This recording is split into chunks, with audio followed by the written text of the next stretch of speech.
Hello everyone, फिर से आप लोगों के सामने हाजिर हो गया हूँ एक कहानी के साथ। आज इत्तेफाक से मैं जिस क्राइम को आज दो क्राइम की बात करूँगा। और क्योंकि मैं क्राइम की खबर जब सर्च करता हूँ, नेट पर सर्च करता हूँ, उसका डिटेल जानने की कोशिश करता हूँ, तो ऐसे ही मैं कुछ खबर जांच कर रहा था, यानी सर्च कर रहा था, पता कर रहा था। तो एक ऐसा डिस्ट्रिक्ट सामने आता है मेरे न्यूज़ में, और मैं जब भी जिसे सर्च कर रहा था उस डिस्ट्रिक्ट में होता यूँ है। ये जुमा की बात है, फ्राइडे की, यानी 2 दिन पहले की बात है। आज संडे को मैं इस वीडियो को रिकॉर्ड कर रहा हूँ। तो फ्राइडे को होता यूँ है, एक व्यक्ति अपने पत्नी को सुबह सुबह लेकर हॉस्पिटल पहुंचता है और पत्नी की हालत बहुत ज़्यादा गंभीर था। तब डॉक्टर के पास जब वो लेकर जाता है उस महिला को, तो डॉक्टर देखने के बाद डॉक्टर बता देता है इस महिला की तो मौत हो गई।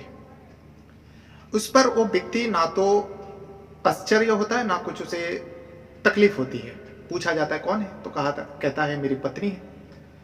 उसके बाद अब डॉक्टर ने देखा जो इस महिला को जो है चोट पहुंचाया गया, क्योंकि शरीर पर कई जगह पे चोट है, साफ दिखाई दे रहा था। अब चोट पहुंचाया तो उसे पूछा गया क्या हुआ था।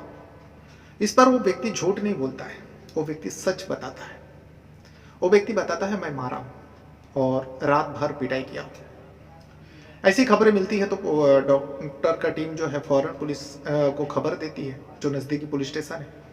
पुलिस आती है, उस व्यक्ति को पकड़ता है और पहले तो पूछताछ करता है, व्यक्ति से पूछता है, डॉक्टरों से पूछता है। वो पुलिस वाले को भी सच बताता है। ये पहली बार ऐसा केस, पुलिस वाले का भी कहना है, जो पहली बार ऐसा केस हुआ किसी ने, अब कोई व्यक्ति अपनी पत्नी को पीट पीट कर मार डालता है, इसमें वो घबराता नहीं है, डरता नहीं है, छुपता नहीं है, वो सच्चाई कबूल भी करता है और उसमें कुछ आश्चर्य नहीं होता है। आखिर उस व्यक्ति ने ऐसा क्यों किया था? क्या पत्नी ने कुछ किया था जिसके चलते उसने मारने के बाद भी उसे कोई डर नहीं था? तो फिर चलिए जानते हैं। लेकिन वीडियो में आगे बढ़ने से पहले आप लोगों से एक छोटी सी रिक्वेस्ट रहेगा, अगर आप पहली बार मेरे चैनल पर वीडियो देख रहे हो तो चैनल को सब्सक्राइब जरूर कीजिएगा और वीडियो देखते समय भी वीडियो को एक लाइक कर दिया करें। तो आज की जो कहानी है, आज की जो रियल सच्ची घटना है, 2 दिन पहले का है। जैसे कि मैं बताया, ऐसे मई महीने की कहानी है, 2024 की बात है, फ्राइडे का दिन था, 2 दिन पहले की बात है। बिहार का एक डिस्ट्रिक्ट लगता है बांका, और इसी बांका डिस्ट्रिक्ट में रहने वाला, मतलब एक जगह है, बांका डिस्ट्रिक्ट के अंदर ही एक जगह लगता है शंभूगंज पटक, और शंभूगंज पटक के अंदर एक गाँव लगता है खजूरी गाँव, और इसी खजूरी गाँव में रहने वाला मुन्ना राम जो है पेशे से हलवाई, खाना बनाने का काम करता है। मुन्ना राम के अलावा मुन्ना राम की पत्नी, जिसका नाम होता है अंजलि देवी और मुन्ना राम पति पत्नी का, इन लोगों का 4 बच्चा होता है, 4 छोटे छोटे बच्चा होता है। और इन लोगों का जो शादी है आज से करीब 10 साल पहले हुआ था, यानी 2014 के आसपास इन दोनों के शादी जो है लव मैरिज के दोनों किया था। और जब लव मैरिज किया था तो दोनों तरफ से, चाहे शंभू राम, मुन्ना राम हो या फिर अंजलि देवी, दोनों के परिवार जो है नाखुश थे इन शादी से। लेकिन दोनों के लव मैरिज से शादी हुआ, उसके बाद सब कुछ ठीक ठाक चल रहा था। एक के बाद एक 4 बच्चा भी आता है दोनों के बीच में। तो फिर ऐसा क्या हुआ जो शंभू राम ने अपनी पत्नी को मार डालता है? दरअसल फ्राइडे को उसकी पत्नी की जब तबीयत बिगड़ा तो उसे लेकर हॉस्पिटल पहुंचा। हॉस्पिटल का डॉक्टर ने बताया जो इसका मौत हो गया। पुलिस आती है। पुलिस जब शंभू राम से पूछता है तो डॉक्टर को भी बताया था शंभू राम ने मारने का वजह, जो मैंने मारा, लेकिन मारने का वजह पुलिस को बताती है। पुलिस जब पूछता है जो तुम तो कबूल कर रहे हो शंभू राम को, मुन्ना राम को बल्कि, तो मारने का वजह भी बता दो। तो इस पर मुन्ना राम कहता है ये मुझे धोखा दे रही थी। अब धोखा कैसा दे रही थी, पुलिस वाले ने पूछा।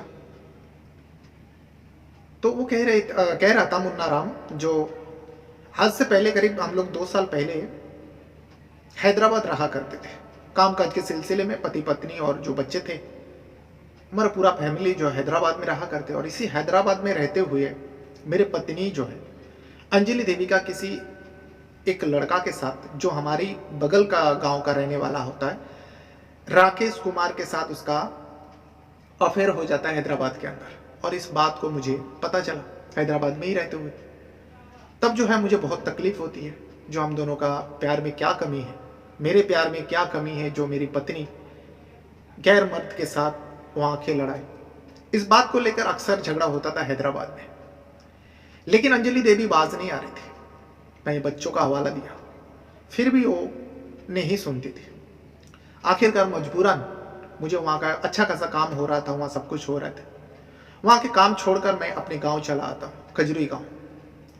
अब खजूरी गांव आने के बाद काम धंधा तो उतना नहीं हो रहा था, बस ठीक ठाक चल रहा था। फिर भी मैंने सोचा अब बाहर जाएंगे तो पत्नी की नीयत ऐसी है, पत्नी फिर बिगड़ जाएगी, उससे अच्छा यहीं रह जाए, कैसे भी करके तकलीफों के साथ जी लेंगे बच्चों लोग के साथ।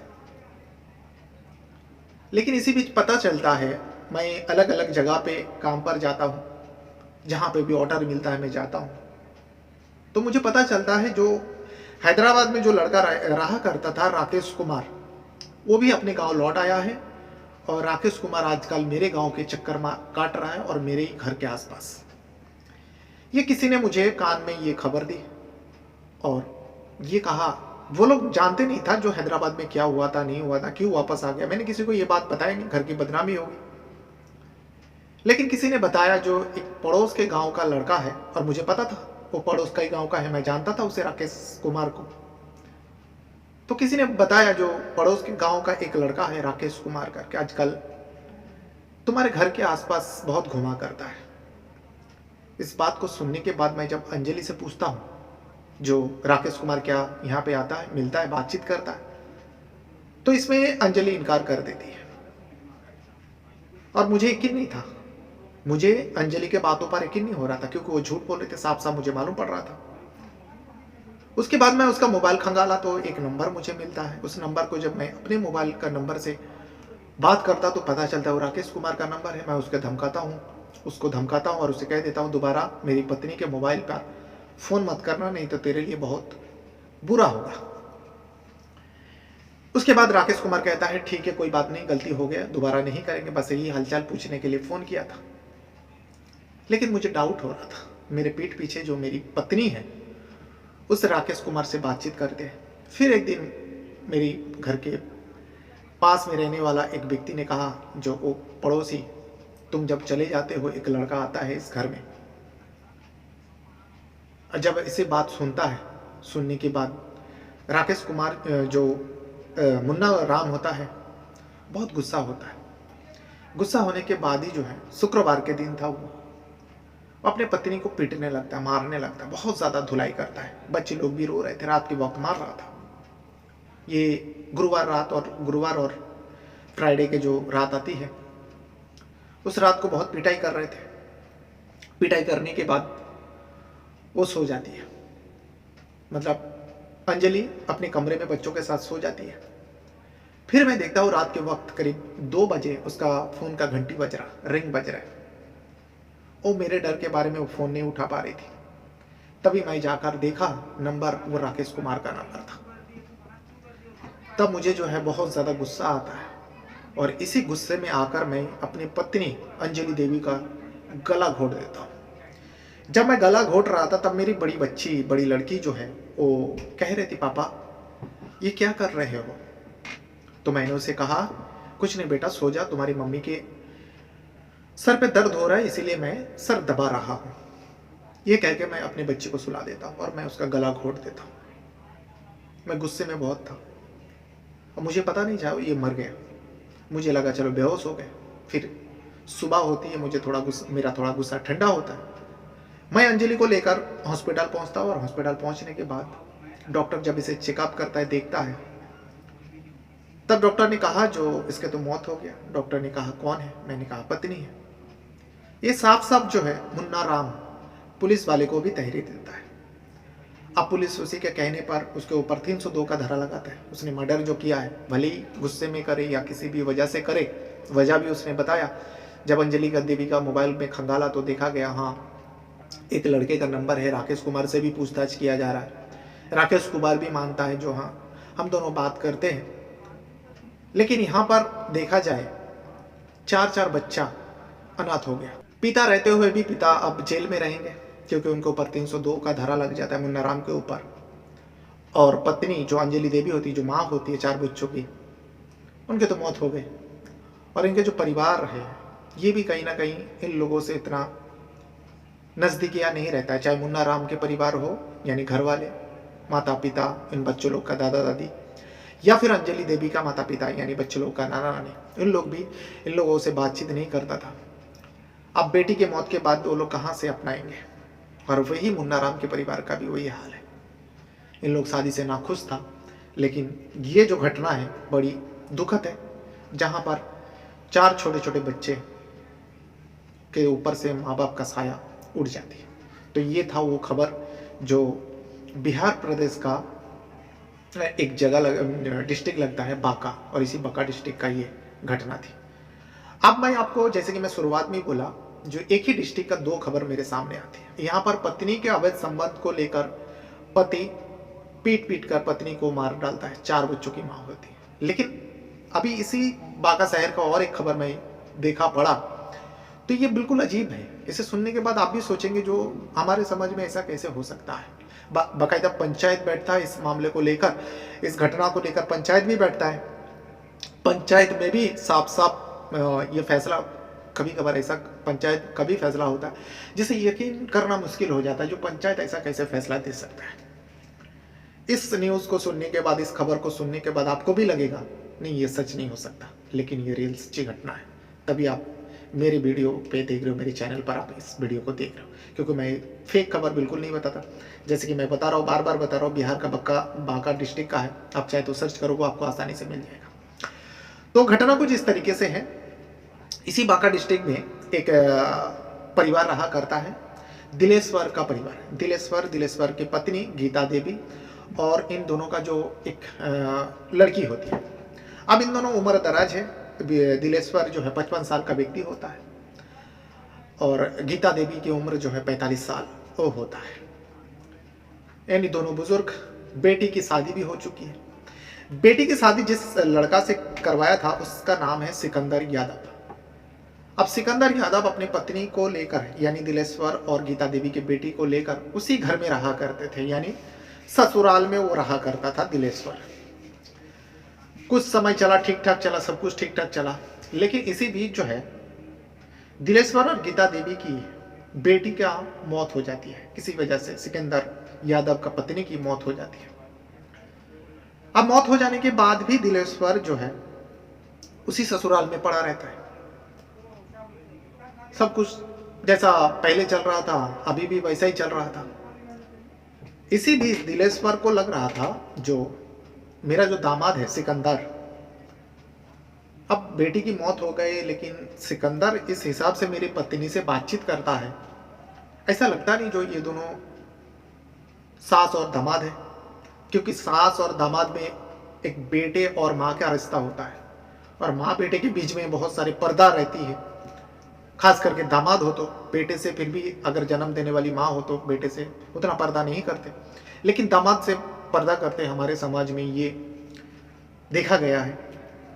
लेकिन दिलेश्वर को ये दिखाई दे रहा था जो मेरा दामाद सिकंदर और मेरी पत्नी गीता देवी की नज़दीकी कुछ ज़्यादा ही है, जिसके चलते उसे शक होने लगा।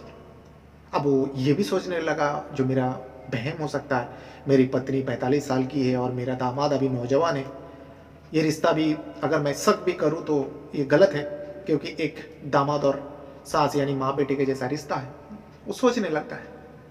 लेकिन फिर भी वो देखता है जो अपने आंखों के सामने देख रहा था, जो बातचीत होता था वो कभी कभी सुनता भी था, और उस बातों से भी लग रहा था जो इन दोनों के बीच में कुछ ना कुछ कनेक्शन है। ये दिलेश्वर को 55 साल के व्यक्ति को लगने लगा, शक होने लगा अपनी पत्नी और दामाद के ऊपर। तभी वो सोचता है क्यों ना इसके बारे में सच्चाई पता किया जाए। अब अपनी पत्नी के ऊपर और दामाद के ऊपर वो नजर रखने लगे। अब जो नजर रखने लगा, कुछ दिनों तक नजर रखा, तो दिलेश्वर को साफ साफ पता चल गया जो हाँ, वो जो सोच रहे थे, उनके मन में जो ख्याल आ रहा था वो सच था। इन दोनों के बीच में अवैध संबंध है।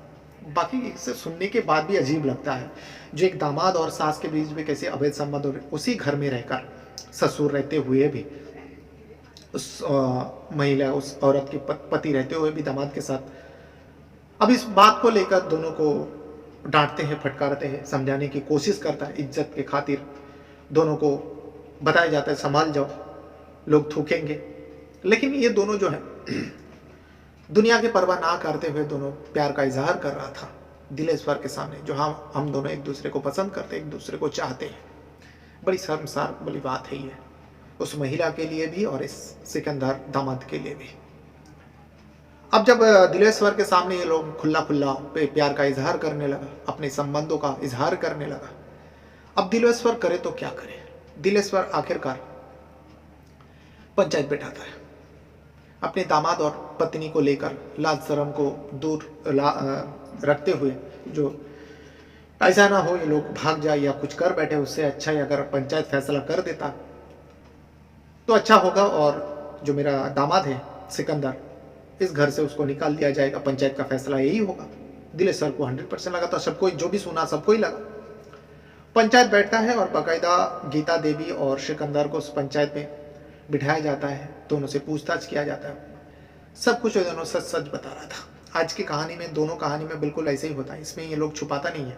पहले उस ससुर ने पूछा, उनको भी सच सच बताया इन दोनों ने, और पहले मामले में भी वो पुलिस को, डॉक्टर को सारे सच बताया था मुन्ना राम ने। और यहाँ पे गीता देवी और सिकंदर जो दामाद, दोनों सच सच अपने ससुर को बताया, और पंचायत में भी ये दोनों साफ बताते हैं, जो हाँ आप लोगों ने जो सुना, जो हमारे पति और सिकंदर के ससुर दिलेश्वर ने जो कहा वो सच है। हम दोनों एक दूसरे को चाहते हैं, गीता देवी भी कहती है और सिकंदर भी कहता है। भरी पंचायत में पंचायत के लोग सुनते हैं और उन दोनों से पूछा जाता है तुम लोग क्या करना चाहते हो। तो इन दोनों का कहना है जो हम दोनों साथ रहना चाहते हैं। बड़ी अजीब घटना है ये, दोनों साथ रहना चाहता है। अब दोनों एक साथ तो ऐसा नहीं रह सकता। सिकंदर जो गीता देवी का पति है, और बल्कि दिलेश्वर जो गीता देवी का पति है और सिकंदर दामाद है, ये कैसा हो सकता है, पॉसिबल कैसे हो सकता है। तो पंचायत का फैसला होता है अगर तुम दोनों साथ में रहना चाहते हो तो तुम दोनों को शादी करना पड़ेगा। अब इसमें दिलेश्वर को पूछा जाता है तुम क्या चाहते हो। दिलेश्वर कहता है देखिए, भरी पंचायत में कहता है पंचायत जो फैसला करेगा वही मैं मानूंगा, और मेरी जो पत्नी है गीता देवी और मेरा जो दामाद है सिकंदर, इन दोनों को आप समझा के कुछ मतलब नहीं। मैं बहुत समय से इन दोनों को ऊपर नज़र रखा था और इन दोनों को समझा भी रहा था।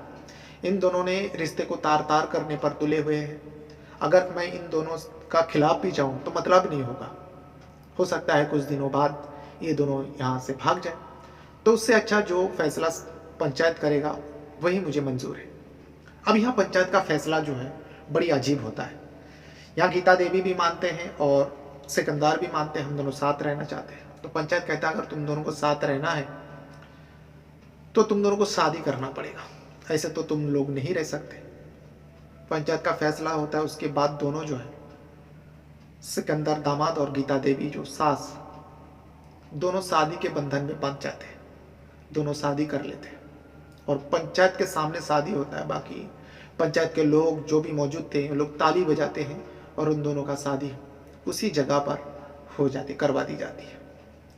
बाकी इस घटना को सुनने के बाद अजीब ही लगता है, जो एक कभी कभार ऐसा भी फैसला पंचायत कर देते हैं, चलो ठीक है, अगर एक दूसरे को प्यार करते हैं, शादी करवा दिया, और पति रहते हुए भी अगर उसका किसी से अफेयर हो जाता है तो पति चाहता है जो चलो ठीक है हमसे अलग होना चाहता है, शादी करना चाहता है, तो करवा दी जाती है पंचायत में फैसले में। ये तो ठीक था। लेकिन यहाँ पर सोचने वाली बात है, शर्मसार करने वाली जो बात है पंचायत के लिए भी और समाज के लिए भी, इन दोनों का रिश्ता जो है एक दामाद और सास का, सगे दामाद और सगा सास के है, कोई रिश्ते में लगने वाला नहीं था। जिस लड़की ने उन्हें गीता देवी ने जन्म दिया था, उसी लड़की का पति से वो अपना रिश्ता कैसे रख सकती है, वो भी कम उम्र की नहीं, 45 साल की महिला होकर, और वही सिकंदर एक दामाद होकर एक बुजुर्ग महिला से कैसे इश्क, कैसे प्यार, कैसे मोहब्बत कर सकता है। ये प्यार, इस मोहब्बत जो है बस नाम का है, इन दोनों का हवस है। हवस के चलते ये दोनों साथ रहने का फैसला करता है, और इस फैसले को पंचायत भी मान लेता है और पंचायत बाकायदा उन दोनों का शादी करा देता है। बड़ी शर्मसार करने वाली ये घटना भी उसी बांका डिस्ट्रिक्ट का है जो बिहार के अंदर स्थित है। आप चाहे तो पता करोगे तो आपको आसानी से ये दोनों घटना आपको पढ़ने को बहुत सारे आर्टिकल में मिल जाएगा। इस घटना को सुनने के बाद किसी को भी तो यकीन करना मुश्किल है, लेकिन जैसे कि मैं बताता हूँ, मेरी वीडियो में कभी भी मैं फेक वीडियो बनाता नहीं हूँ। ऐसे मनगढ़ंत कहानी मैं आप लोगों के सामने लेके नहीं आता हूँ। जो रियल सच्ची घटना होती है उसी को मैं बताता हूँ। तो आप बांका शहर में बांका डिस्ट्रिक्ट के बारे में सर्च करेंगे तो आपको ये सारी आर्टिकल पढ़ने को मिल जाएगा। बहरहाल, अपने साथ साथ अपना परिवार का भी बहुत ज़्यादा ख्याल रखिएगा। और अगर इस वीडियो के बारे में कुछ कहना है तो भी आप बता सकते हो, वीडियो के कमेंट बॉक्स में अपना राय दे सकते हो।